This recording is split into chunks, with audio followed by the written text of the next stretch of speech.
അമ്മമാർ, മാതാപിതാക്കൾ, ആരുമില്ലാത്ത കുഞ്ഞുങ്ങൾ, ഇവരെയൊക്കെ ഏറ്റെടുത്ത് നമ്മുടെ ഒരു വീട്ടിൽ തന്നെ അവരെ വളർത്തുക. നിങ്ങൾ നിങ്ങളുടെ മകൾക്ക് കൊടുക്കുക. അതായത് ഡൗറിയാണ് ചോദിക്കുന്നത്. പെൺകുട്ടിയോട് പറയാനുള്ളൊരു സജഷൻ ഞാൻ പറയാം, ആ കല്യാണത്തിന് എഗ്രി ചെയ്യല്. വീട്ടിൽ നിന്ന് കൊണ്ടുവരുന്ന ആ ഒരു സംഭവം കൊണ്ടല്ല ആൺവീട്ടുകാർ ജീവിക്കേണ്ടത്. ഇങ്ങനെയുള്ള സിറ്റുവേഷൻ വരുമ്പോൾ അപ്പം വേറെ ചിന്തകളിലേക്ക് തിരിയും. ആത്മഹത്യ, ഡൈവേഴ്സ് എന്നൊക്കെ ഉള്ള രീതിയിലേക്ക് വരും.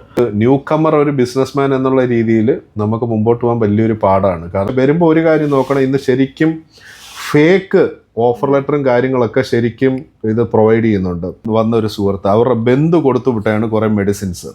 ആള് ജയിലിലായ അവസ്ഥയാണ്. പോയപ്പോഴാണ് മനസ്സിലായത് ഇങ്ങനെ ഒരു മഹാ ഫ്രോഡായിരുന്നെന്ന്. അപ്പം അങ്ങനെ മാത്രമല്ല കുറേ പാവങ്ങളെ പറ്റിച്ചിട്ടുണ്ട്. ഹലോ, ഞാൻ Sujith. Welcome to SG talks. ഇന്നത്തെ നമ്മളെ വീഡിയോ എന്ന് പറഞ്ഞാൽ അച്ചായൻ കുവൈറ്റ് എന്നറിയപ്പെടുന്ന ബിജോയ് ചേട്ടൻ്റെ വീഡിയോയുടെ സെക്കൻഡ് പാർട്ടാണ് ഇന്നത്തെ നമ്മളെ വീഡിയോ. അച്ചായൻ കുവൈറ്റ് എന്ന ഇൻസ്റ്റാഗ്രാം പേജ് ഏതാണ്ട് 70,000-ന് മുകളിൽ ഫോളോവേഴ്സ് ഉള്ളൊരു പേജാണ്. അദ്ദേഹം ഒരു ഇൻസ്റ്റാഗ്രാം ഇൻഫ്ലുവൻസറാണ്, യൂട്യൂബറാണ്, ബിസിനസ്സുകാരനാണ്. കുവൈറ്റിൽ അത്യാവശ്യം അറിയപ്പെടുന്ന ഒരു സെലിബ്രിറ്റിയാണ്. അദ്ദേഹവും ഫാമിലി ആയിട്ടാണ് അദ്ദേഹത്തിൻ്റെ വീഡിയോയും കാര്യങ്ങളൊക്കെ. അതുകൊണ്ട് ചേച്ചിയെ എല്ലാവരും അറിയുന്നതാണ്. അപ്പോൾ അദ്ദേഹവും ചേച്ചിയുമാണ് ഇന്നത്തെ നമ്മുടെ പോഡ്കാസ്റ്റിൽ ഗസ്റ്റായിട്ട് വന്നിരിക്കുന്നത്. ഇത് സെക്കൻഡ് പാർട്ടാണ്. ഫസ്റ്റ് പാർട്ട് കണ്ടിട്ടില്ലാത്തവർ പോയി കാണുക. ഈ വീഡിയോയുടെ ഡിസ്ക്രിപ്ഷൻ ബോക്സിൽ ഫസ്റ്റ് പാർട്ടിൻ്റെ ലിങ്ക് കൊടുത്തേക്കാം. ഒരുപാട് പേർക്ക് യൂസ്ഫുൾ ആകുന്ന ഒരു വീഡിയോ തന്നെയാണിത്. ഞാൻ ഈ പോഡ്കാസ്റ്റ് ചെയ്യുന്നത് തന്നെ പലരുടെയും ജീവിതത്തിൽ അനുഭവങ്ങൾ പലതാണ്. നമ്മൾ ചെയ്യുന്ന ഓരോ പോഡ്കാസ്റ്റിൽ നിന്നും എന്ത് ചെയ്യാം, എന്ത് ചെയ്തുകൂടാ എന്നുള്ള ഒരു മെസ്സേജ് ഈ വീഡിയോ കാണുന്ന ആർക്കെങ്കിലും കിട്ടുന്നുണ്ടെങ്കിൽ അതാണ് നമ്മുടെ ഒരു ഉദ്ദേശം. അതുകൊണ്ടാണ് ഇങ്ങനെ ഒരു പോഡ്കാസ്റ്റ് ഇൻസ്റ്റാഗ്രാം ഇൻഫ്ലുവൻസേഴ്സിനെയൊക്കെ വെച്ച് ചെയ്യാമെന്ന് കരുതിയത്. അപ്പോൾ ശരി, നമുക്ക് വീഡിയോയിലോട്ട് വരും. ഹലോ ചേട്ടാ, നമസ്കാരം. ചേച്ചി നമസ്കാരം. നമസ്കാരം. Welcome to SG talks. ഏറ്റവും വലിയ ഡ്രീം എന്തുവാ?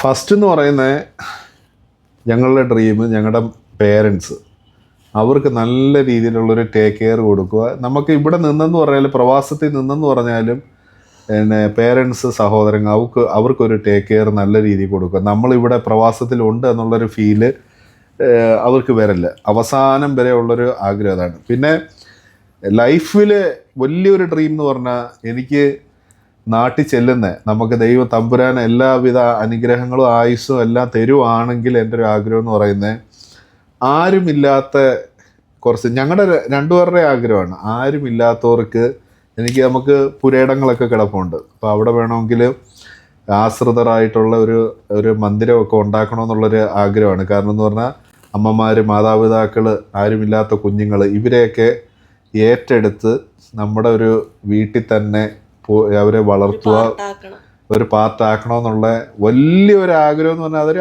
ആഗ്രഹം ഒന്നുമല്ല, ഒരു ഉത്തരവാദിത്തം പോലെ മനസ്സിൽ കയറിയേക്കുന്ന ഒരു കാര്യമാണ്. ദൈവം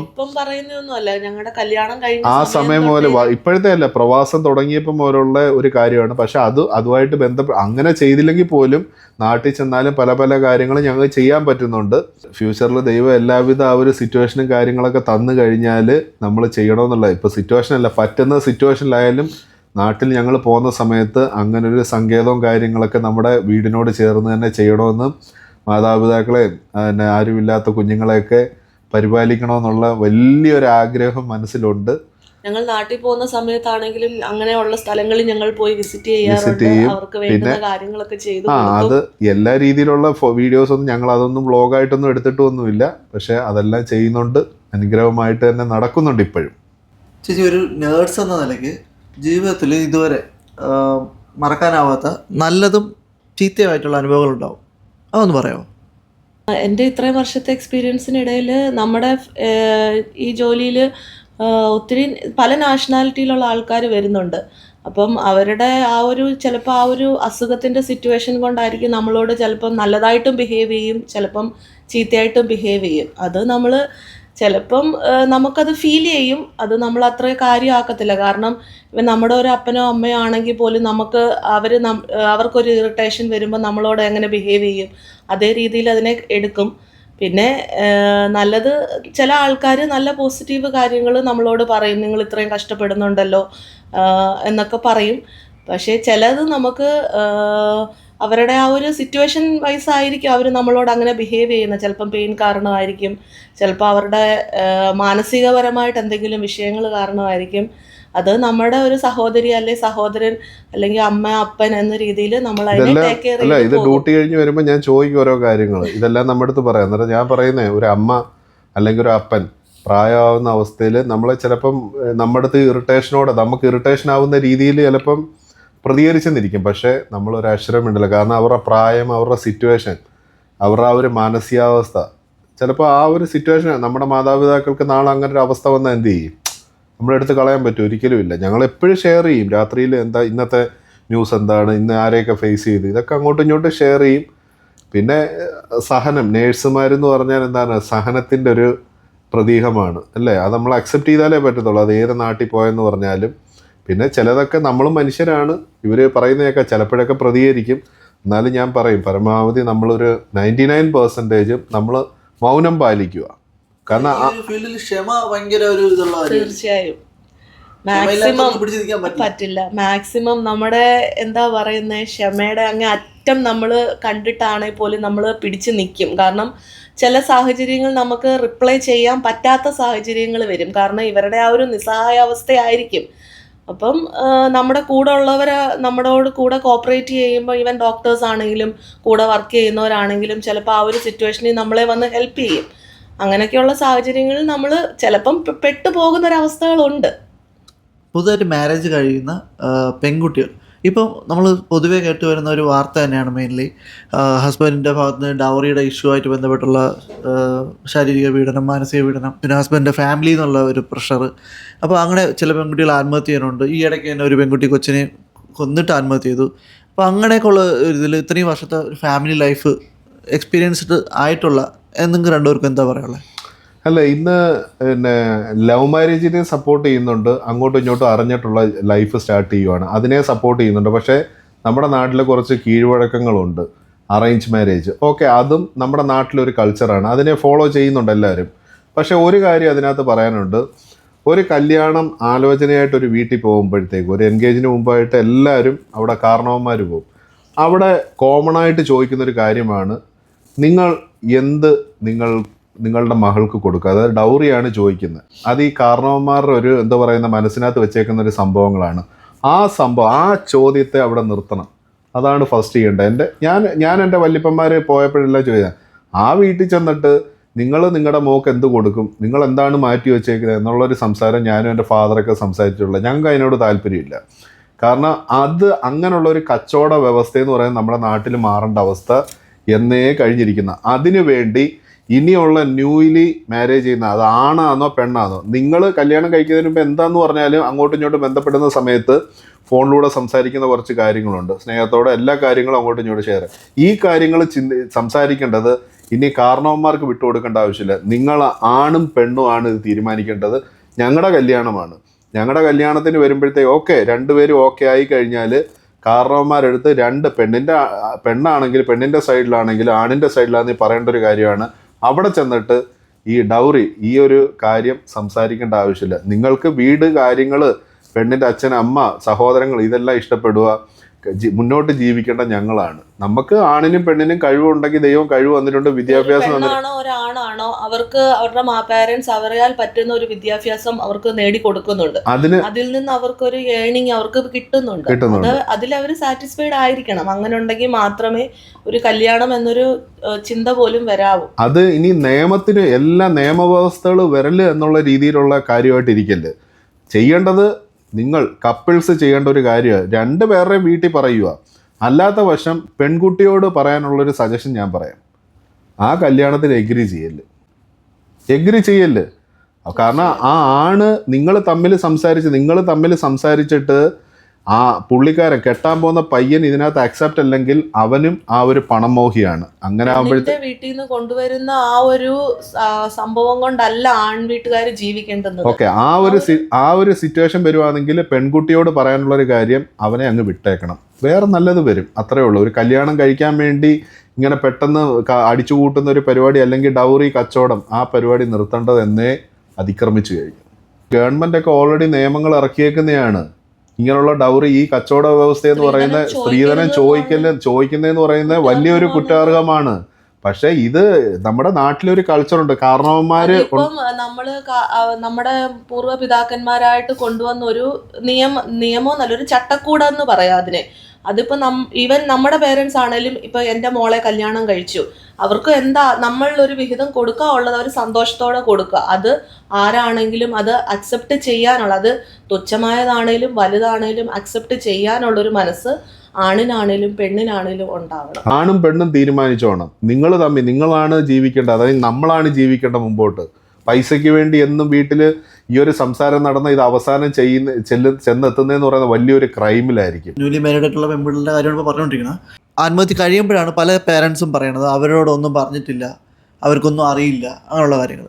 അപ്പം ഈ പെൺകുട്ടികൾ എന്തുകൊണ്ട് ഇങ്ങനെയുള്ള ഭർത്താവിൽ നിന്നുള്ള ശാരീരികവും മാനസികമായിട്ടുള്ള പീഡനങ്ങൾ, ഈ ഡൗറി ഇഷ്യൂസ്, അതെന്തുകൊണ്ട് ഫാമിലിയിൽ അറിയിക്കുന്നില്ല? അല്ലെങ്കിൽ അതിനെക്കുറിച്ച് ചേച്ചിക്ക് എന്താ പറയുള്ളത്? ഏതൊരു പെണ്ണിൻ്റെ അവസ്ഥയെന്ന് പറഞ്ഞാൽ അവളുടെ ഭർത്താവ് അല്ലെങ്കിൽ അവളുടെ കുഞ്ഞിൻ്റെ അപ്പൻ എന്നും അവരുടെ കൂടെ ഉണ്ടാവണം എന്നുള്ള ഒരു മൈൻഡാണ്. അത് ചെറിയ കുടുംബത്തിൽ എല്ലാവരുടെയും ജീവിതങ്ങളിൽ ഉണ്ടാവും ചെറിയ ചെറിയ പ്രശ്നങ്ങൾ. അത് ചിലതൊക്കെ നമ്മൾ കണ്ടില്ല കേട്ടില്ല എന്ന് വെക്കും, ചിലതൊക്കെ നമ്മൾ സഹിക്കും. അത് അതിര് കടന്ന് നമ്മുടെ ജീവിതത്തിൽ നമുക്ക് പെണ്ണുങ്ങൾക്ക് താങ്ങാനാവാത്ത പ്രശ്നങ്ങൾ വരുമ്പം പലതും നമ്മുടെ പേരൻസിൽ നിന്ന് അല്ലെങ്കിൽ നമ്മുടെ അപ്പനും അമ്മയിൽ നിന്ന് നമ്മൾ ഹൈഡ് ചെയ്യും. കാരണം അവർ നമ്മളെ ആക്കി വെച്ചേക്കുന്ന ഒരു ഇതുണ്ട്. നമ്മുടെ കുടുംബജീവിതം കൊണ്ട് ഒരു സന്തോഷം കിട്ടുന്നില്ല എന്ന് നമുക്ക് അവരെ അറിയിപ്പിക്കാൻ പറ്റാത്തൊരു സാഹചര്യം വരുമ്പോഴാണ് പലതും നമ്മൾ ഉള്ളിൽ ഒതുക്കി സഹിച്ചും അതിൻ്റെ അങ്ങ് അറ്റം പറ്റുമ്പോഴാണ് ഈ പെൺകുട്ടികൾ ഇങ്ങനെയുള്ള ചിന്തകളിലേക്ക് പോകുന്നത്. അത് ചിലപ്പോൾ സൂയിസൈഡ് ആവാം, ചിലപ്പം കുഞ്ഞുങ്ങളെ കൊന്ന് സ്വയം ചെയ്യുന്നതാവാം, അല്ലെങ്കിൽ വീട്ടിൽ നിന്ന് ഇറങ്ങിപ്പോയി വേറൊരാളുടെ കൂടെ ജീവിക്കുന്നതാവാം. അതൊക്കെയാണ് അതിൻ്റെ ഒരു കാരണങ്ങൾ. കാരണം സ്വന്തം കുടുംബത്തിൽ ഒരു സമാധാനം പുള്ളിക്ക് കിട്ടുന്നില്ലായിരിക്കും. അപ്പോൾ ആ സമയത്താണ് അത്രയും ഒരു അവസ്ഥ വരുമ്പോഴാണ് ഇത് ആ വീട്ടുകാർ അറിയുന്നത്. അതുവരെ പെണ്ണെന്ന് പറയുന്ന ആ ഒരു സഹനത്തോടെ ഇതെല്ലാം കേട്ടും കണ്ടും ഓക്കെ അവരെ അറിയല്, മാതാപിതാക്കളെ വിഷമിപ്പിക്കല് എന്നുള്ള രീതിയിൽ മുമ്പോട്ട് പോകും. ഇതൊരു വലിയൊരു സീരിയസ് കാര്യത്തിലോട്ട് എത്തുമ്പോഴത്തേക്കാണ് പലതും പബ്ലിക്കിലെത്തുന്നു, വീട്ടുകാരറിയുന്നു, ഇന്ന് പുറത്തറിയുന്നു. പിന്നെ അതൊരു ആത്മഹത്യ എന്തെല്ലാമാണ് ഇപ്പൊ നാട്ടിൽ നടക്കുന്നത്. ഒരു വ്യക്തി പെണ്ണാണെങ്കിൽ അവർക്ക് പുറത്തിറങ്ങി നടക്കുമ്പം അതിൻ്റെതായ പല കാര്യങ്ങളും അവൾ ഫേസ് ചെയ്യേണ്ടതായിട്ട് വരും ഇങ്ങനെയുള്ള സിറ്റുവേഷൻ വരുമ്പോൾ. അപ്പം വേറെ ചിന്തകളിലേക്ക് തിരിയും, ആത്മഹത്യ, ഡൈവേഴ്സ് എന്നൊക്കെ ഉള്ള രീതിയിലേക്ക് വരും. ചേച്ചി അതല്ല, ഇപ്പം എൻ്റെ വൈഫിനെ സംബന്ധിച്ചോളം എല്ലാ കാര്യങ്ങളും അമ്മയായിട്ട് സംസാരിക്കാറുണ്ട്. വൈഫിൻ്റെ അമ്മയായിട്ട് എല്ലാ കാര്യങ്ങളും സംസാരിക്കാറുണ്ട്. അപ്പം എനിക്കത് നല്ലതായിട്ട് തോന്നിയിട്ടുള്ളൂ. കാരണം അമ്മയുടെ ഭാഗത്ത് നിന്ന് വൈഫിന് നല്ല സപ്പോർട്ടുണ്ട് എന്തിനും. അപ്പോൾ അത് ഒരു നല്ലതായിട്ട് തോന്നില്ലേ? ഇപ്പം ഏതൊരു പെൺകൊച്ചാണെങ്കിലും ഇപ്പം അവരുടെ ഹസ്ബൻഡ് ഉപദ്രവിക്കുമെങ്കിലും അങ്ങനത്തെ എല്ലാ കാര്യങ്ങളും അമ്മയായിട്ടോ അല്ലെങ്കിൽ അച്ഛനായിട്ടോ തുറന്ന് പറഞ്ഞ് അവിടെ നിന്ന് ഒരു സപ്പോർട്ട് കിട്ടിക്കഴിഞ്ഞാൽ ഇങ്ങനെ ഒരു ആത്മഹത്യ അങ്ങനെ ഇതൊക്കെ ഒന്ന് മാറ്റം വരില്ലേ, അല്ലെങ്കിൽ കുറയില്ലേ? തീർച്ചയായിട്ടും. കാരണം എന്നെ സംബന്ധിച്ചാണെങ്കിൽ പോലും എൻ്റെ പേരൻസിനെക്കാട്ടിലും ഞാൻ എല്ലാ കാര്യങ്ങളും ഡിസ്കസ് ചെയ്യുന്ന ഹസ്ബൻഡിൻ്റെ പേരൻസുമായിട്ടാണ്. എൻ്റെ ഹസ്ബൻഡ് പപ്പ മമ്മി എന്ന് പറഞ്ഞാൽ എന്ത് കാര്യം ഉണ്ടെങ്കിലും ഞങ്ങൾ തമ്മിൽ ഡിസ്കസ് ചെയ്യും. അതൊരു നല്ലൊരു ഇത് തന്നെയാണ്. പക്ഷേ ചില പെൺകുട്ടികൾ അവരിൽ തന്നെ അത് ഒതുക്കി തീർക്കാൻ ശ്രമിക്കും. അതാണ് ഈ പ്രശ്നങ്ങൾക്കൊക്കെ. നമ്മൾ എന്ത് കാര്യമാണെങ്കിലും ഒരു കുടുംബത്തിലെ ഒരു വ്യക്തിയോടെങ്കിലും നമ്മൾ പറഞ്ഞിരിക്കണം. എന്നാലാണ് അതിനൊരു ഇപ്പം നമ്മളെ കൊണ്ട് ചെയ്യാൻ പറ്റാത്തൊരു സിറ്റുവേഷൻ വരുവാണെങ്കിൽ അവരത് മറ്റുള്ളവരോട് പറഞ്ഞ് അതിനൊരു തീരുമാനം ഉണ്ടാക്കുകയോ അല്ലെങ്കിൽ അതിനൊരു സൊല്യൂഷൻ അവർ കണ്ടുപിടിച്ച് നമുക്ക് തരും. ലൈഫിൽ ഏറ്റവും കൂടുതൽ സ്ട്രഗിൾ ചെയ്ത സമയം എപ്പോഴാണ്? അങ്ങനെ സ്ട്രഗിൾ ചെയ്യുന്ന കുറച്ച് കാര്യങ്ങൾ എടുത്ത് പറയേണ്ട. അത് സീരിയസ് ആയിട്ടൊന്ന് പറഞ്ഞാൽ, ഞാൻ ഒമാനിൽ നിൽക്കുന്ന സമയത്ത് ആൾക്ക് ഇവിടെ മസ്കറ്റിൽ നിന്ന് ഞങ്ങൾ തിരിച്ച് നാട്ടിൽ വന്നിട്ട് ഇവിടെ MOH എഴുതിയിട്ട് നിന്ന് 14 എഴുതിയിട്ട് 15-16 വരെ നല്ല രീതിയിൽ നാട്ടിൽ പിടിച്ച് നിൽക്കേണ്ടി വന്നു. കാരണം ഇവിടുത്തെ റിക്രൂട്ട്മെൻ്റ് ഒന്നും ശരിയാവുന്നില്ല. അങ്ങനെ അതൊരു വലിയൊരു വിഷമം പിടിച്ച ഒരു സിറ്റുവേഷൻ ആയത്. കാരണം ഒരു ഗൾഫ് വിട്ടിട്ട് നാട്ടിൽ 1-2 വർഷം നിൽക്കുക എന്ന് പറഞ്ഞാൽ ഒരു എന്നെപ്പറ്റിയും ഇവരുടെ ജോലി ശരിയാവുന്നില്ല, എൻ്റെ ജോലി എനിക്ക് ഇങ്ങോട്ട് വരാൻ പറ്റുന്നില്ല എന്നുള്ളൊരു സിറ്റുവേഷൻ അത് തന്നെ. പിന്നെ രണ്ടാമതായിട്ട് എൻ്റെ നോക്കുകയാണെങ്കിൽ കോവിഡ് ഇവിടെ മൂർച്ഛിച്ച് നിൽക്കുന്ന സമയത്ത് മമ്മിക്ക് അറ്റാക്ക് വന്നു. അങ്ങനെ ഹോസ്പിറ്റലിൽ അഡ്മിറ്റായി, ഞങ്ങൾ പോകാൻ പറ്റുന്നില്ല, ഫുള്ള് ലോക്ക്ഡൗണ്, ഫ്ലൈറ്റ് ഇല്ല എന്നുള്ളൊരു സിറ്റുവേഷൻ. പിന്നെ മൂന്നാമതായിട്ട് ഈ അടുത്ത സമയത്തും അമ്മയ്ക്ക് അതേ ഒരു സീരിയസ് സിറ്റുവേഷൻ വന്നു. 1 മന്ത് പിന്നെ ക്രിട്ടിക്കൽ ICUവിൽ തന്നെ ആയിരുന്നു ഗോകുലം മെഡിക്കലിൽ. അതും വിസപരമായിട്ട് എനിക്ക് പോകാൻ പറ്റാത്തൊരവസ്ഥ വന്ന് ഇങ്ങനെയൊക്കെയുള്ള ഇതാണ് മെയിനായിട്ട് ഞങ്ങളുടെ ജീവിതത്തിൽ നടക്കുന്ന ഒരു കാരണം അടുത്ത് പോയിട്ടൊരു കെയറിങ് കൊടുക്കാൻ പറ്റാത്തൊരവസ്ഥകൾ സാഹചര്യം അതൊരു ഞങ്ങൾ ഏറ്റവും കൂടുതൽ ഫേസ് ചെയ്തൊരു ക്രിട്ടിക്കൽ സിറ്റുവേഷൻ തന്നെയാണ് ഈ കാര്യങ്ങൾ. ചേട്ടൻ ഇപ്പോൾ കുവൈറ്റിൽ ബിസിനസ് ചെയ്യുന്ന ആളാണ്. അപ്പം ഒരു ബിസിനസ് നമ്മൾ കുവൈറ്റിൽ തുടങ്ങുന്നതും നാട്ടിൽ തുടങ്ങുന്നതും തമ്മിലുള്ള നാളെ തുടങ്ങി റൺ ചെയ്തുകൊണ്ട് പോകാനുള്ള ഒരു ഡിഫറൻസ് എന്തുവാണ്? അല്ല, ബിസിനസ്സിൻ്റെ 2-3 കാര്യങ്ങളെന്ന് പറഞ്ഞാൽ ഇന്നിപ്പം നാട്ടിലൊരു ബിസിനസ് ചെയ്യുകയെന്ന് പറഞ്ഞാൽ ഇന്ന് വലിയ സ്ട്രഗിളാണ്. പണ്ടത്തെ ആർക്കും എന്തും തുടങ്ങാൻ പറ്റുമായിരുന്നു. കാരണം ഞാൻ നാട്ടിൽ കൺസ്ട്രക്ഷൻ വിത്ത് ലൈസൻസ് ഗവൺമെൻറ് ലൈസൻസോട് കൂടി തന്നെ എനിക്ക് സ്റ്റാർട്ട് ചെയ്തൊരു വ്യക്തിയാണ്. പക്ഷേ പിന്നെ ഓരോരോ പേപ്പർ വർക്ക് നൂലാമാലകൾ ഒന്നും ചെയ്യാൻ പറ്റാത്തൊരവസ്ഥകളൊക്കെ അവിടെ വന്നിട്ടുണ്ട്. ഇന്ന് നല്ല രീതിയിൽ പോകുന്നുണ്ട്. അല്ലെങ്കിൽ നമുക്കൊരു 10-25 വർഷം 10-20 വർഷം ഒരു പ്രീവിയസ് ഹിസ്റ്ററിയുള്ള കൺസ്ട്രക്ഷനോ അല്ലെങ്കിൽ ഏതൊരു ബിസിനസ് ഫേമാണോ ഞാൻ എൻ്റെ കാര്യം പറഞ്ഞാണ് നാട്ടിൽ വേണം. അത് കണ്ടിന്യൂ ചെയ്ത് പോകാമെന്ന് പറഞ്ഞാൽ ഒരു റെപ്യൂട്ടേഷൻ ഉണ്ടാക്കി വെച്ചിട്ട് അത് കണ്ടിന്യൂ പോകാമെന്ന് പറഞ്ഞാൽ അതൊരു പ്രശ്നമല്ല. ഇന്ന് നാട്ടിൽ ഞാൻ കണ്ടേക്കുന്നതെന്ന് പറയുന്നത് ഒന്നാമത് റേറ്റ് കാര്യങ്ങളൊക്കെ ഭയങ്കര മത്സരമാണ് നാട്ടിൽ ചെയ്യുന്നത്. അത് ബിസിനസ് ഷോപ്പാണെങ്കിൽ പോലും അങ്ങോട്ടും ഇങ്ങോട്ടും പിന്നെ ഓഫറിൽ കൊടുത്താലേ അവിടെ കസ്റ്റമർ എത്തത്തോളം എന്നുള്ള രീതിയിലായി ഒരു ബിൽഡിങ് വെക്കുകയാണെങ്കിൽ പോലും അവിടെ ഒരു ഓഫർ റേറ്റ് കൊടുത്താലേ അവിടെ വെക്കത്തോളൂ. ഇപ്പോൾ ക്വാളിറ്റി കാര്യങ്ങളൊന്നും ഇപ്പോൾ വീട്ടുകാരും നോക്കുന്ന ഒരു അവസ്ഥകളൊന്നുമില്ല. എല്ലാം വെക്കുന്നു, അത് പേപ്പറിലെല്ലാം കാണിക്കുന്നു, വെക്കുന്നു, പോകുന്നു. ചില 50% ഒക്കെ ഹൈ ക്വാളിറ്റി നോക്കും, അത്രയേ ഉള്ളൂ. അപ്പോൾ അത് നാട്ടിൽ വല്ലാത്തൊരു സിറ്റുവേഷനാണ് നമ്മൾ ഫേസ് ചെയ്തൊരു കാര്യങ്ങളാണ്. ഇന്നത്തെ ഒരു സിറ്റുവേഷനിൽ ഒരു ഇച്ചിരി പാടായിട്ട് തന്നെ തോന്നുന്നൊരു കാര്യം ഏത് ബിസിനസ്സും. പിന്നെ ഗൾഫിൻ്റെ നോക്കുകയാണെങ്കിൽ പേപ്പർ വർക്കുകൾ അതാണ് ഏറ്റവും വലിയൊരു പ്രശ്നം. നമ്മൾ ഏത് പണിയും കൊണ്ടുപോകാം, പക്ഷേ മിനിസ്ട്രി ബേസുള്ള പേപ്പർ വർക്കുകൾ കാര്യങ്ങൾ ഇന്നത്തെ ഈ കോവിഡിന് ശേഷം എന്ന് പറയുന്ന ഒരു ആഫ്റ്റർ എഫക്റ്റ് എന്ന് പറഞ്ഞാൽ പേയ്മെൻറ്റ് ഇഷ്യൂ. നമുക്ക് ആദ്യം പറയും ഒരു 60 days ഒക്കെ പേയ്മെൻറ്റ്, പക്ഷേ അത് 60 കഴിഞ്ഞിട്ട് പിന്നെ ഒരു 4 month 5 month ഒക്കെ ഡിലേ ആയിട്ട് പോകുമ്പോഴത്തേക്ക് നമുക്ക് ഒരു ന്യൂ കമ്മർ ഒരു ബിസിനസ്മാൻ എന്നുള്ള രീതിയിൽ നമുക്ക് മുമ്പോട്ട് പോകാൻ വലിയൊരു പാടാണ്. കാരണം നമ്മൾ ഫേസ് ചെയ്തൊരു കാര്യങ്ങളാണ്. പക്ഷേ ആ എമൗണ്ട് ഇപ്പം ലേറ്റായിട്ട് കിട്ടുവാണെങ്കിൽ തന്നെയും നമ്മളതിൽ ഇൻവെസ്റ്റ് ചെയ്യാൻ നല്ലൊരു ക്യാപിറ്റൽ ആദ്യം വേണം. അങ്ങനെയുള്ളവർ മാത്രമേ ബിസിനസ്സിനകത്ത് ഇറങ്ങാവൂ. അല്ലാതെ കടം മറിച്ച് അങ്ങോട്ടും ഇങ്ങോട്ടും ഒക്കെ അഡ്ജസ്റ്റ് ചെയ്തൊരു ബിസിനസ്സിനകത്ത് ഇറങ്ങിപ്പോയാൽ അതൊരു പൊട്ടുന്നൊരവസ്ഥയാണ്. ചിലവർക്കൊക്കെ ഇപ്പോൾ 100-ൽ 10 പേരൊക്കെ രക്ഷപ്പെടും. അങ്ങനെയുള്ളവർ ബാക്കിയുള്ളവരൊക്കെ ഒന്ന് ഇന്നത്തെ ഒരു സിറ്റുവേഷനിൽ ഒന്ന് ടേക്ക് കെയർ ചെയ്യുക. അതെ, ഈ ഹോട്ടലാണെങ്കിലും ഹോട്ടൽ ബിസിനസ്സിലൊക്കെ ഇറങ്ങുന്ന ഒരുപാട് ഒരു വർഷത്തിനകത്ത് തന്നെ പൊട്ടി പോണ ഒരവസ്ഥ പലയിടത്തും ഞാൻ കണ്ടിട്ടുണ്ട്. അതെ, അത് സംഭവം ഇതാണ്. 3-4 പാർട്ട്നേഴ്സ് കൂടി അവരുടെ ആഗ്രഹമാണ് ബിസിനസ്. അവരുടെ കയ്യിൽ ചിലപ്പം ക്യാഷ് കാണത്തില്ല. 3-4 പേര് സുഹൃത്തുക്കൾ കൂടി ഒരു ഹോട്ടൽ സ്റ്റാർട്ട് ചെയ്യും. ചിലപ്പം ഒരു 4 മാസമൊക്കെ നല്ല രീതിയിൽ പിന്നെ ഷെഫിനെയൊക്കെ വെച്ച് ഫുഡും കാര്യങ്ങളൊക്കെ കൊടുക്കും, നല്ല പേരെടുക്കും. ചിലപ്പോൾ ഒരു 5-6 മാസം ആകുമ്പോഴത്തേക്ക് ചിലപ്പം പറയും 2 പേര് പറയും, 2 സുഹൃത്തുക്കൾ പറയും എൻ്റെ ഷെയറൊക്കെ ഇഞ്ഞ് തന്നേരം ഞാനാണെങ്കിൽ എനിക്ക് ഇൻട്രസ്റ്റ് ഇല്ല. അന്നേരം അത് പോകുമ്പോഴത്തേക്ക് ഇവിടുത്തെ കാര്യങ്ങളെല്ലാം ബാലൻസ് തെറ്റും ആ ഒരു സ്ഥാപനത്തിൻ്റെ. അങ്ങനെ വരുമ്പോൾ എന്തുവാ സ്റ്റാഫുകൾ സംസാരങ്ങൾ അങ്ങോട്ടും ഇങ്ങോട്ടുള്ള പിണക്കങ്ങളാകുമ്പോഴത്തേക്ക് നല്ല രീതിയിലൊരു പ്രോപ്പറായിട്ടുള്ളൊരു ഫുഡ് കാര്യങ്ങളൊന്നും കൊടുക്കാൻ വയ്യാത്ത. കാരണം സ്റ്റാഫിനെ മെയിൻറ്റെയിൻ ചെയ്താലേ നമുക്കൊരു ഹോട്ടലിൻ്റെ ഒരു സ്വാദാണെങ്കിൽ നല്ല രീതിയിൽ സ്റ്റാഫ് മെയിൻറ്റെയിൻ ചെയ്യണം. ഓപ്പണായിട്ട് പറഞ്ഞു അന്നേരം അതിനെന്താണ് വേണ്ടത്? അവർക്ക് പ്രോപ്പറായിട്ടുള്ള കെയറിങ്, സാലറി കാര്യങ്ങളൊക്കെ വെക്കണം. ഇപ്പോൾ 4 പേര് കൂടി ഒരു സ്ഥാപനം 3-4 മാസം കൂടുതൽ 2 പേര് മാറിയുള്ളത് ക്യാഷ് വലിച്ചുകൊണ്ട് പോയി കഴിഞ്ഞാൽ അവർക്കുള്ള ഷെയർ പോയി കഴിഞ്ഞാൽ ഇവിടെ ബാലൻസ് തെറ്റും. അങ്ങനെയാണ് കുമ്പള പൊട്ടുന്ന രീതിയിലാണ് ഇപ്പം പല ഹോട്ടലുകളും സ്ഥാപനങ്ങളൊക്കെ ഇവിടെ സ്റ്റാർട്ടാകുന്നത്. പക്ഷേ 100-ൽ 50 വിജയിക്കും, 50 ഫ്ലോപ്പായിട്ട് തന്നെ പോകുന്നൊരു സിറ്റുവേഷൻ അതാണ്. ഗൾഫിൽ പുതുതായിട്ട് വരാൻ താല്പര്യമുള്ളവരോട് ഇത്രയും ഗൾഫ് എക്സ്പീരിയൻസ് ഉള്ള ആൾക്കാരെന്ന നിലയ്ക്ക് എന്താണ് പറയാനുള്ളത്? നിങ്ങളുടെ ഇന്നത്തെ നാടിൻ്റെ ഒരു സ്റ്റെബിലിറ്റി എന്ന് പറഞ്ഞാൽ ഗൾഫ് തന്നെയാണ്. അതിൽ കൂടുതലൊന്നും പറയാൻ പറ്റില്ല. കാരണം എൻ്റെ ഫീൽഡ് തന്നെ കൺസ്ട്രക്ഷൻ ഫീൽഡ് ഒരു 5-8 വർഷം എക്സ്പീരിയൻസ് ഉള്ള പഠിത്തം കഴിഞ്ഞിട്ട് ഇറങ്ങുന്ന ഒരു വ്യക്തിക്ക് 25,000 രൂപ ചിലപ്പോൾ സാലറി ആയിട്ട് കിട്ടും. ഇയാൾ പോയി വരുന്നു, റൂം എടുക്കുന്നു, അല്ലെങ്കിൽ ഇപ്പം പിന്നെ അകലെ ഒരു റൂം എടുത്ത് താമസിക്കും, ജോലിക്ക് ഒന്നും സേവ് ചെയ്യാൻ പറ്റാത്ത അവസ്ഥയാണ്. വീട്ടിലൂടെ 10 രൂപ എടുത്തു കഴിഞ്ഞാൽ ഒന്നുമില്ല. അതേ സമയത്ത് ഇപ്പം ഗൾഫിൽ വരിക എന്ന് പറഞ്ഞാൽ ഇപ്പം 25 രൂപ കിട്ടേണ്ടടുത്ത് ഇവിടുത്തെ ഒരു പിന്നെ മൂല്യം വെച്ച് നോക്കുകയാണെങ്കിൽ അതൊരു 1 ലക്ഷം രൂപയായിട്ട് മാറും. അപ്പോൾ അങ്ങനെയുള്ള ഒരു പിന്നെ ജോലികൾ തിരഞ്ഞെടുക്കുക. പക്ഷെ വരുമ്പോൾ ഒരു കാര്യം നോക്കണം, ഇന്ന് ശരിക്കും ഫേക്ക് ഓഫർ ലെറ്ററും കാര്യങ്ങളൊക്കെ ശരിക്കും ഇത് പ്രൊവൈഡ് ചെയ്യുന്നുണ്ട്.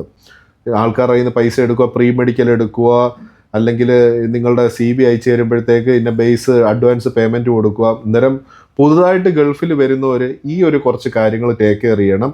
നിങ്ങൾ ചിലവർ മറച്ചു വെക്കും. അതിപ്പം അറബി വീട്ടിലോട്ടാണെങ്കിൽ ഏജൻറ്റ് വഴി വരുന്നവരുണ്ട്, കമ്പനിയിലോട്ടാണെങ്കിൽ അവിടെ ചെന്നിട്ട് എല്ലാവരും അറിഞ്ഞാൽ മതി. പക്ഷേ നിങ്ങൾ വരുന്നതിന് മുമ്പേ ഏത് ഏജൻസിയാണോ ആരാണോ മറ്റുള്ളവരുമായിട്ടൊന്ന് ഷെയർ ചെയ്യണം, മസ്റ്റായിട്ട് ഷെയർ ചെയ്യണം. എനിക്കിങ്ങനൊരു ജോബ് വന്നിട്ടുണ്ട്, ഞാനത് ഹെഡ് ചെയ്യണോ, ഞാൻ പൈസ കൊടുക്കണോ എന്നുള്ള രീതിയിൽ നോക്കി, അതും ഏജൻ്റ് ആണെങ്കിൽ പോലും ഏത് ഏജൻ്റാണ് അവരുടെ ഡീറ്റെയിൽ എടുക്കുക, അഡ്രസ്സ് എടുക്കുക, എല്ലാം ചെയ്തൊന്ന് ടേക്ക് കെയർ ചെയ്തതിന് ശേഷം മാത്രമേ ഗൾഫ് മോഹമായിട്ട് നിങ്ങളൊരു ഫസ്റ്റ് സ്റ്റെപ്പ് വെക്കാവൂ. കാരണം ധാരാളം കോള് ദിവസം വരുന്നുണ്ട് നമുക്ക്. ഇങ്ങനെ പറ്റിയിരിപ്പെട്ടു, 1000 പോയി, 10000 പോയി, 60,000 മെഡിക്കലിന് കൊടുത്തു, പ്രീ മെഡിക്കലിന് 50,000 കൊടുത്തു. അപ്പോൾ ആ ഒരു ചതിയിൽ ഇനി പെടാതിരിക്കുക. നിങ്ങൾ എല്ലാ രീതിയിലും കാര്യങ്ങൾ മറ്റുള്ളവരടുത്ത് ഷെയർ ചെയ്യുക. പണ്ടത്തെ ഒരു തത്വമാണ്, ആരും അറിയില്ല ഗൾഫിൽ പോകുന്ന, അവിടെ ചെന്നിട്ട് ആരും അറിഞ്ഞാൽ മതി. ആ ഒരു മൈൻഡ് മാറ്റി വെക്കുക. ഫ്രണ്ട്സ് റിലേഷൻസ് ആയാലും ഉണ്ട്, അവരുമായിട്ട് ഷെയർ ചെയ്തതിന് ശേഷം മാത്രം സെക്കൻഡ് സ്റ്റെപ്പ് വെക്കുക. ചേട്ടാ, നമ്മുടെ നാട്ടിൽ നിന്ന് ഇങ്ങോട്ട് മെഡിസിനൊക്കെ കൊണ്ടുവരുന്നുണ്ട്, എല്ലാവരും കൊണ്ടുവരാറുണ്ട്. അപ്പോൾ അതിവിടെ കൊണ്ടുവരുന്നത് ചിലർക്ക് ജയിലിൽ പോകുന്ന അവസ്ഥ വരെ ഉണ്ടാവാറുണ്ട്. അതെ. അപ്പോൾ അതിനെക്കുറിച്ച് ഒരു പൊതുപ്രവർത്തനം എന്ന നിലയ്ക്ക് ചേട്ടന് പറയാനുള്ളത് എന്താ? ഈ കഴിഞ്ഞ ആഴ്ച, ഈ 2020 ജൂലൈയിൽ കഴിഞ്ഞ ആഴ്ച ദുബായിൽ വന്ന ഒരു സുഹൃത്ത്, അവരുടെ ബന്ധു കൊടുത്തു വിട്ടാണ് കുറേ മെഡിസിൻസ്. ആള് ജയിലിലായ അവസ്ഥയാണ്. അത് ആള് തെറ്റുകാരനൊന്നുമല്ല, പക്ഷേ വിട്ട ആൾക്കാരും തെറ്റുകാരല്ല. കാരണം ഒരു മെഡിസിൻ കൊടുത്തു വിട്ടു, പക്ഷെ ആ ഒരു മെഡിസിൻ അതിൻ്റെ കണ്ടൻറ്റ് കാര്യങ്ങളൊക്കെ അവിടുത്തെ രാജ്യ നിയമവിരുദ്ധമായിരുന്നു. അതിൻ്റെ കണ്ടൻറ്റ് അതാണ് അവിടെ പറ്റിപ്പോയത്. അത് അവർ പ്രൂവ് ചെയ്യാൻ കുറച്ച് സമയമെടുത്ത്. പക്ഷേ ഒരു കാര്യം ചിന്തിക്കുക, പല സുഹൃത്തുക്കളും നാട്ടിൽ നിന്ന് വരുമ്പോൾ അത്ര ആത്മാർത്ഥ സുഹൃത്തുക്കളായിരിക്കും നാട്ടിൽ നിന്ന് ഇങ്ങനെ വരുന്ന സമയത്ത് ഇന്നയാൾക്ക് ഇന്നൊരു പൊതി കൊടുക്കുമെന്നും പറഞ്ഞ് കൊടുത്തുവിടും. ചിലപ്പോൾ എന്തെങ്കിലും ഒരു BP മരുന്നായിരിക്കും, ഷുഗറിൻ്റെ മരുന്നായിരിക്കും. പക്ഷേ നിങ്ങൾ എത്ര ആത്മാർത്ഥ സുഹൃത്തുക്കളോ ബന്ധുക്കളോ ആണോ, നിങ്ങൾ ആ പാക്കറ്റ് തുറക്കണം. നമ്മൾക്ക് ഇത്രയും നാൾ വന്നേക്കുന്ന ഒരു എക്സ്പീരിയൻസ് ആണ്. അത് തുറന്ന് അതിനെപ്പറ്റി എന്തൊക്കെ സാധനങ്ങളാണ്, ഫുഡാണോ എന്താണോ, ഇപ്പം പിന്നെ ഇറച്ചി വറുത്തത് കൊടുത്തുവിടും, ഫിഷ് ഫ്രൈ കൊടുത്തുവിടും, ചക്കവറ്റൽ കൊടുത്തുവിടും, കാവറ്റൽ കൊടുത്തുവിടും. ഇതൊക്കെ എന്ന് പറഞ്ഞാൽ ഇവിടെ പ്രവാസികൾക്ക് ഒരു ഇഷ്ടമുള്ള നാടൻ ഫുഡുകൾ. പക്ഷേ എന്ത് തന്നെ ആണെങ്കിലും നിങ്ങൾ ആ പാക്കറ്റ് ഓപ്പൺ ചെയ്ത് ഈ ഇറച്ചിയുടെ അകത്ത് വറുത്ത് വെച്ചേക്കുന്നതിനകത്ത് എന്താണെന്ന് ചെക്ക് ചെയ്തിട്ട് മാത്രമേ എടുക്കാവൂ. അതിന് എത്ര അടുത്ത ആൾക്കാരാണെങ്കിലും. കാരണം ഇതിനകത്തെല്ലാം ക്യാപ്സ്യൂളുകൾ, മയക്കുമരുന്നുകൾ, അതും ഇതെല്ലാം കൊണ്ടുവരിക. ഒരു ചെറിയൊരു കണ്ടൻറ്റ് നിങ്ങൾ ആദ്യമായിട്ടായിരിക്കും നിങ്ങൾ ഗൾഫിൽ വരുന്നത്, വന്ന് എയർപോർട്ടിൽ പിടിച്ചു കഴിഞ്ഞാൽ നിങ്ങൾക്ക് ജാമ്യമില്ലാത്ത രീതിയിലുള്ള കാര്യങ്ങളൊക്കെയാണ് ഇവിടെ നടക്കുന്നത്. പുറലോകം കാണത്തില്ല. രാജ്യ നിയമവിരുദ്ധമായിട്ടുള്ള കാര്യങ്ങൾ ഇവിടെ നടത്തി കഴിഞ്ഞാൽ ഒരു കോംപ്രമൈസും ഇല്ലാത്ത നാടാണ്. അതുകൊണ്ട് നാട്ടിൽ നിന്ന് ആര് വരുന്നുണ്ടോ, നിങ്ങൾക്ക് സാധനം കൊണ്ടുവരുന്ന കുഴപ്പമില്ല. മെഡിസിൻസ് വരുവാണെങ്കിൽ ഡോക്ടർ പ്രിസ്ക്രിപ്ഷൻ മസ്റ്റായിട്ടും വെക്കുക. ഈ ഡോക്ടർ പ്രിസ്ക്രിപ്ഷൻ്റെ സെയിം മരുന്നാണോ എന്ന് ചെക്ക് ചെയ്യുക. നിങ്ങൾക്ക് അതിനകത്ത് എന്തെങ്കിലും ഹെവി ആയിട്ടുള്ള മെഡിസിന് കാര്യങ്ങളുണ്ടെങ്കിൽ ജസ്റ്റ് ഗൂഗിളിൽ ഒന്ന് സെർച്ച് ചെയ്താൽ മതി. ഇന്ന് മലയാളവും കാര്യങ്ങളൊക്കെ കിട്ടുന്നൊരവസ്ഥ, ട്രാൻസ്ലേഷനുണ്ട്. ചെക്ക് ചെയ്യുക. അതിനകത്ത് എന്തെങ്കിലും ഹൈസിറോയിഡ് കണ്ടൻറ്റ് കാര്യങ്ങളൊക്കെ ആണെങ്കിൽ നിങ്ങൾ ഒരിക്കലും അത് അക്സെപ്റ്റ് ചെയ്യാതിരിക്കുക. കാരണം നിങ്ങൾ അകത്തായ നിങ്ങളുടെ കുടുംബത്തിൻ്റെ എല്ലാ ബാലൻസും തെറ്റും. ജാമ്യമില്ല കുറ്റമാണ്. അത് സൂക്ഷിക്കുക. ദയവായിട്ട് അത് നിങ്ങളുടെ സുഹൃത്തുക്കളിലേക്കും ഈ ഒരു മെസ്സേജ് എല്ലാവരിലേക്കും ഒന്ന് ഷെയർ ചെയ്യുക. അതുപോലെ തന്നെ എയർപോർട്ടിൽ പോയി നിൽക്കുമ്പോൾ ചില ആൾക്കാർ ഇത് ജസ്റ്റ് വെയിറ്റ് കൂടിപ്പോയി, ഈ ഒരു ലഗേജ് കൂടി നിങ്ങൾ കയ്യിൽ വെച്ചേക്കുമോ എന്നൊക്കെ ചോദിക്കുന്ന ഒരുപാട് കാര്യങ്ങൾ. അതെ, അതൊക്കെ തീർത്തും അവോയ്ഡ് ചെയ്യേണ്ട ഒരു കാര്യമാണ്. അല്ല, ചിലവർ പൊതി തരും, അതാണ്ട് അതിനകത്ത് ഓവറായി ഇത് അങ്ങോട്ട് വെക്കാം. അത് എയർപോർട്ടിൻ്റെ പുറത്ത് തന്നെ വെച്ച് തരുന്നവരുണ്ട്. ഒരിക്കലും വാങ്ങില്ല. ഇനി എത്ര സുഹൃത്തുക്കളാണ് അങ്ങോട്ട് കയറുക, മോനെ ഇതിനകത്താണ്ട് പുറത്ത് ചെക്ക് ചെയ്തപ്പോഴത്തേക്ക്, അല്ലെ ബ്രദറെ താണ്ട് ഇത് ഓവർ വെയിറ്റ് ആണ്, ഒരു 3 കിലോ ഉള്ളൂ, ഒന്ന് വെച്ചേരെ, ആ ഇമിഗ്രേഷൻ കഴിഞ്ഞിട്ട് ഞാനങ്ങ് വാങ്ങിച്ചോളാം എന്ന് തരുന്നത് നിങ്ങൾ ഒരിക്കലും എത്ര പ്രായം വന്ന പ്രായമില്ലയോ വാങ്ങാതിരിക്കുക. കാരണം പണി കിട്ടാനുള്ള ചാൻസ് ഉണ്ട്. അല്ലെങ്കിൽ നിങ്ങൾ അത്ര അവസ്ഥയാണെങ്കിൽ ഓപ്പൺ ചെയ്യാൻ പറയണം. ആ സമയത്ത് ഓപ്പൺ ചെയ്ത് എന്താ സാധനമെന്ന് കൺഫേം ആയിട്ട് നിങ്ങൾ അക്സെപ്റ്റ് ചെയ്യുക. ചേട്ടനെ പറ്റിച്ചുകൊണ്ട് പോയ കുറച്ച് ഇഷ്യൂസൊക്കെ ഇവിടെ വീഡിയോ ചേട്ടൻ ചെയ്തിട്ടുണ്ട്. അപ്പോൾ അങ്ങനെ ആ ഒരു ഇഷ്യൂ എന്തായിരുന്നു അത്? അല്ല, നമ്മൾ കൂടെ നിൽക്കുന്നവരെ വിശ്വസിക്കുക എന്ന് പറയുന്ന വലിയൊരു കാര്യമാണ്. കാരണം ഇതെല്ലാം നമ്മുടെ ഒരു എക്സ്പീരിയൻസ് ആണ്. കാരണം അടി കിട്ടിയാലേ നമ്മൾ പഠിക്കത്തുള്ളൂ. വേറൊന്നുമല്ല, ബിസിനസ് തീർന്ന സമയത്ത് ഞാൻ നേരത്തെ പറഞ്ഞ ഒരു ക്രിട്ടിക്കൽ സിറ്റുവേഷൻ അമ്മയ്ക്ക് വന്നെന്നുള്ള, അതായത് അറ്റാക്ക് വന്നു കോവിഡിൻ്റെ സമയത്ത്. അന്നേരം അത് കഴിഞ്ഞപ്പോഴത്തെ അമ്മയ്ക്ക് കിഡ്നി ഫെയിലിയർ ആയിട്ട് 5 മിഷൻ ഹോസ്പിറ്റലിൽ അഡ്മിറ്റ്. അന്നേരം 1.5 ലക്ഷം രൂപ പെട്ടെന്ന് വേണം. പൈസ അയച്ചു കൊടുക്കാൻ വേണ്ടി നമ്മുടെ ഒരു എക്സ്ചേഞ്ചിലെ പിന്നെ നാട്ടുകാരൻ തന്നെയാണ് ആൾക്ക് അയച്ചു കൊടുത്ത് 18 പേരുടെ ജോലിക്കാശും പുള്ളിക്കാരൻ്റെ കയ്യിൽ കൊടുത്ത് എന്ന് പറഞ്ഞാൽ എൻ്റെ കൂടെ ജോലി ചെയ്തവരുടെ പൈസ കൊടുക്കണം. ഇയാൾക്ക് ഒരു പെർ മന്ത് ആ ഒരു എക്സ്ചേഞ്ച് വഴി 5000 പേര് കയറി ഇറങ്ങണമെന്നാണ് ഇയാൾ മാർക്കറ്റിംഗ് ആണ് ചെയ്യുന്നത് അവിടെ. അന്നേരം പുള്ളിക്കാരന് എന്നെ ഈ പൈസ കൊടുത്തു. കൊടുക്കാൻ കാരണം അന്നിൻ്റെ വിസ തീർന്ന് ആൾക്ക് 12 മണിക്കൂർ ഡ്യൂട്ടിയും കാര്യങ്ങളൊക്കെ നിൽക്കുന്ന സമയം. ആൾ പറഞ്ഞു ഓക്കെ വിസ തീർന്നേ കുഴപ്പമില്ല, ഞാൻ ജസ്റ്റ് വരാം. കാരണം ഞാനും കോവിഡ് കഴിഞ്ഞ് ഇറങ്ങിയ ഒരു സമയമായിരുന്നു. അങ്ങനെ ആൾക്ക് കൊണ്ട് കൊടുത്തു. എന്തെങ്കിലും ബിസിനസ് ആൾക്ക് നടക്കട്ടെ, പൈസ 4000 KD കൊണ്ട് കൊടുത്തു. അതായത് ഇന്നത്തെ 10 ലക്ഷം രൂപയുണ്ട്. കൊണ്ട് കൊടുത്തു. പിന്നെ ആൾ അവിടുന്ന് എക്സ്ചേഞ്ച് ചെയ്ത് ക്യാഷ്യർ നിന്ന് വൗച്ചർ കൊണ്ടുവന്ന് ഞാൻ നോക്കുന്നു, പുറത്ത് കൊണ്ട് തരുന്നു. പക്ഷേ 1 2 പൈസ നാട്ടിലെത്തിയിട്ടില്ല. അന്നാണ് മനസ്സിലായത് നമുക്ക് പണി കിട്ടി. ഞാൻ ആളെ പോയി കണ്ട്, അവിടെ ഉണ്ട്, ഫാഹയിലാണ് താമസം. ആളെ പോയി കണ്ടപ്പോഴത്തേക്ക് എന്നോട് ചൂടാവുക, ഇവിടുത്തെ ബാങ്ക് അൺസസ്പെക്റ്റഡ് മണി എന്ന് പറഞ്ഞ് ബ്ലോക്ക് ചെയ്തേക്കുന്നു, അങ്ങനെ ഇങ്ങനെ. അന്നേരം എനിക്ക് മനസ്സിലായി എനിക്ക് പണി കിട്ടി. ഇയാൾ എന്നോട് ചൂടാവുക, നീ എന്തോ എന്നെ കള്ളനാക്കുന്നു എന്നോട് എനിക്കൊരു ക്വസ്റ്റ്യൻ. ഞാൻ കാര്യം ചോദിക്കുമ്പോൾ ആ കാര്യത്തിനുള്ള മറുപടി അല്ല ആൾ പറയുന്നത്. അങ്ങനെ അവസാനം ഞാൻ കുവൈറ്റി എടുത്ത് പറഞ്ഞ് ബോസ് നീ തന്ന പൈസ പോയിട്ടുണ്ട്. കാരണം ഇവൻ എൻ്റെ അടുത്ത് ചോദിക്കുക, ലാസ്റ്റ് ചോദിക്കുക, നിനക്ക് ഈ കോവിഡ് സമയത്ത് ഈ 10 ലക്ഷം രൂപ ഇവിടുന്ന് കിട്ടി എൻ്റെ അടുത്ത് ചോദിക്കുന്നത്. എന്നിട്ട് ഞങ്ങൾ ഫയൽ ചെയ്ത് വ്യാഴാഴ്ച ദിവസം ഫയൽ ചെയ്ത്, പക്ഷേ ഉച്ച കഴിഞ്ഞ് FIR എൻ്റർ ആയില്ല. ആ ഒറ്റ കാരണത്താൽ അവർ ആദ്യം എല്ലാം എഴുതി ഞാൻ സൈൻ ചെയ്ത്. അന്ന് മൊഹറമായിരുന്നു, അന്ന് എൻ്റർ ആയില്ല. ആൾ വന്ദേ ഭാരത് ഫ്ലൈറ്റിൽ കയറി ശനിയാഴ്ച രാത്രി ഇവിടുന്ന് മുങ്ങി. പിന്നെ ഇതേവരെ മുങ്ങി. പക്ഷേ ഇവിടെ ഇറങ്ങിക്കഴിഞ്ഞാൽ എന്തെങ്കിലും ഇറങ്ങുന്ന മിഡിൽ ഈസ്റ്റിൽ എവിടെയെങ്കിലും ഇറങ്ങിക്കഴിഞ്ഞാൽ, കാരണം മനാസാഫ് റിട്ടേക്കുമാണ്. മുങ്ങി നാട്ടിലൊരു പ്രമുഖ ഒരു രാഷ്ട്രീയ പ്രവർത്തൻ്റെ കൂടെ കൂടി പിന്നെ അങ്ങനെ നല്ല രീതി നിൽക്കുക. ഞാൻ ആ രാഷ്ട്രീയ പ്രവർത്തനെ കാണാൻ പോയി. പ്രമുഖനാണ്, എല്ലാവർക്കും അറിയാം. ഞാൻ ഡീറ്റെയിൽ ഒന്നും പറയുന്നില്ല. കാണാൻ പോയപ്പോൾ എൻ്റെ അടുത്ത് പറയുന്നത് ആളെന്ന് എൻ്റെ പാർട്ടിയിലെ വലിയൊരു അംഗമാണ്. ഏത് വലിയ അംഗം, എങ്ങനെ വലിയ അംഗം എനിക്കറിയത്തില്ല, അത് എന്തോ പറഞ്ഞതെന്നുള്ള. ഇന്ന് പുള്ളി പറഞ്ഞത് എനിക്ക് ഇതേവരെ മനസ്സിലായിട്ടില്ല. ഞാൻ ആളുടെ അടുത്ത് പോയെന്ന് പറഞ്ഞാൽ ഒരു നീതി എനിക്ക് കിട്ടുമെന്നുള്ള രീതിയിലാണ്. പക്ഷേ ഇവിടെ ഒരു ദൃശ്യം സിനിമയിലൊക്കെ കാണുന്ന രീതിയിൽ ഇവൻ ഓൾറെഡി എല്ലാം ഫാബ്രിക്കേറ്റഡ് ആയിട്ട് വെച്ചേക്കുന്ന ഒരു കാര്യമാണ്. പക്ഷേ ഞാനിവിടെ കേസ് ഇട്ടിട്ടുണ്ട്. എൻ്റെ കുവൈറ്റി സപ്പോർട്ടാണ്. കൊമ്പൻസേഷൻ അമ്മയുടെ പേപ്പറൊക്കെ വെച്ച് കൊമ്പൻസേഷൻ ബാങ്കിന് ഇട്ടേക്കുമായിരുന്നു.